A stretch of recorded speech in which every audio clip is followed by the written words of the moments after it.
Hey, it's Al with Landlord.com. One popular question I get is, what happens when a traveler, a business professional, leaves out early when they've signed a lease?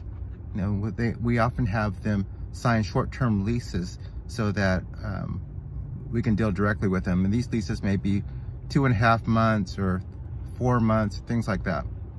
Well, the answer to that is that we're part of the hospitality industry. And if you step both feet into the hospitality industry, you'll see you got to have that type of flexibility. You got to be able to let that person go, especially if they have proof that their assignment has changed.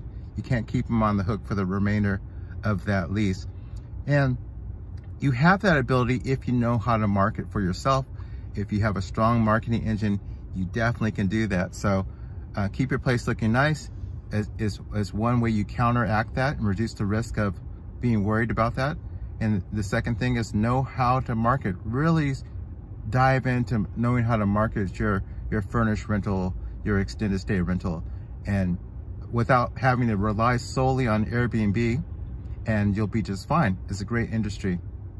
That's it for me. Hey, if you're looking for more tips on how to increase your income or reduce your expenses, all you got to do is subscribe.